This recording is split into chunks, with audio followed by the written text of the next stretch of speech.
Welcome back, dear listeners. Previously, we talked of how to write the title in capital letters. Now, we are right now on writing in small letters. Now, what are those things that we need to commit to memory apart from differentiating between grammatical items and lexical items? We want to write a title in small letters. Now, one thing that we need to consider is this. If you were to write a title in small letters, you have to consider the fact that you need to underline that title after writing it. If you're writing an exam, you write a title in small letter. You ensure that you should underline that title after writing it. Apart from that, and you need to punctuate properly. You put a full stop, or if it were to be an interrogative statement or sentence, you need to put a question mark there. That is also quite important. And at the same time, there are some other things that some other blunders that students do commit. If you are writing a title, let's assume your title you are writing goes beyond the first line. You write the first line, but the space could not occupy. You have to continue the writing of the title you have to continue the title in the second line. Now, by the time you get to the second line, you make sure that you underline each character, not that you underline only one line. You have to underline the two lines. Underline the first line and you underline the second line as well. Now, that's just a little digression. Now, the next thing that we need to examine right now is writing a title in small letter. You need to put a full stop or any other close point. Now, be it a question mark or an exclamation mark, but at the same time, you need to underline. Now, let's consider the title I write here. You can see that I write this one in small letters. Now, how do I write this one in small letters? You discover that I put some in capital, some in small. Why should it be? Now, you should remember what we talked about, grammatical items and lexical items. We said grammatical items are just there for grammatical purposes, while lexical items are the ones that perform meaning. And I listed the grammatical and lexical items. I said lexical items involve the nouns, the pronouns. Now, speaking of the adjectives, speaking of the adverbs, likewise, what is known as modal auxiliaries. Now, let's consider this now. All those lexical items, whenever you want to write them, be it at the beginning or in the middle or at the end of the title, they should begin with a capital letter. That is the first thing you need to consider. Apart from the fact that the first word will have to begin in capital letter. Even if the first word you are writing belongs to a grammatical item, it has to begin with a capital letter. If the first word even belongs to a grammatical item, it has to begin with a capital letter. Now, if the next word in the middle belongs to lexical item, whatever item it belongs to, if it is lexical, it has to begin with capital letter. Don't say because it is not beginning of the title, we have to write it in small letters. Now, all lexical items, what are they? Rules is one of them. Writing, that is lexical verb. Now, headings, that is the writing here, can be taken as a gerund. At the same time, headings, this is a noun as well. In is preposition. Now let's talk of the word small. Small there is adjective. Letter is a noun. Noun, lexical item, capital letter beginning. Small, lexical item, adjective, capital letter beginning.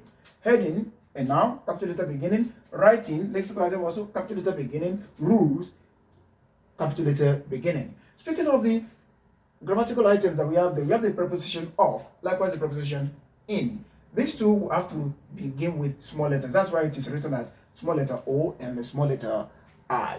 That is that about that. Now, like I said before, if you are writing a title in small letters, take note, the first word must begin with a capital letter and you have to underline.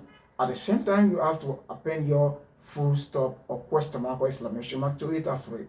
Now, all lexical items must begin with capital letter, while all grammatical items must begin with small letters. An example is the one I wrote on the board. Let's talk of another one. The example I gave before is dreams and aspirations. Let's write it in small letter format now. His dreams and aspirations.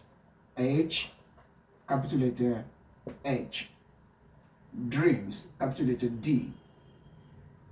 And is a conjunction, and aspirations, capital letter A. then you put a full stop. Do not forget, underline.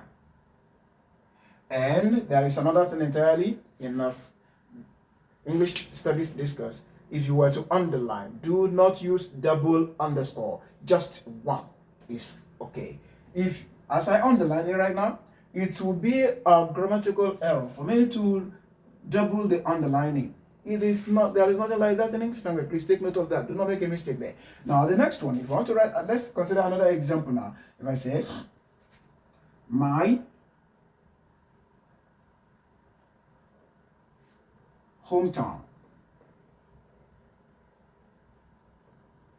My hometown. My, capital letter M, hometown, capital letter H, underline, and put a full stop. That is another thing entirely there that we need to consider. The next one that we need to talk about, let's talk of why Shola was annoyed. Why Shola was annoyed. Let's consider that. Is that a statement or a question? Why Shola was annoyed. Is that a statement or a question? That will be a topic for another time. Actually, the answer should be a statement because it's a noun clause there. Why Shola was annoyed. Why, capital letter W, Shola, capital letter S, was, small letter W, annoyed, will be your verb. Then put a full stop. That is not a question. That is not a question. Now, there is this question that we always say, there is this topic that we always write. Had I known, I wouldn't have trusted him. Had I known, I wouldn't have trusted him. Let's consider, okay, let me restructure it in this way. If I say, if I had known, how will I write that one? If I had known. Or, let's talk of another one. If I had a car. Let's consider those two titles, those two phrases. They are different. If I had a car, or if I had known. Are they the same? They are not the same. In fact, if you were to write it, do not make a mistake of thinking the had in the first one is still the same had in the second one. Let's answer that now. Let's answer that one. If I had known, if, your subordinated conjunction, if I had known, that had there is an auxiliary verb. Therefore, it will be small letter h. If I had known, underline. That's the title of your essay. If I had known, this had is taken as an auxiliary, as a grammatical item. But let's consider this one. If I had a car. If I had a car, the had in the first one is different from the had in the second one. This is an auxiliary verb assisting noun.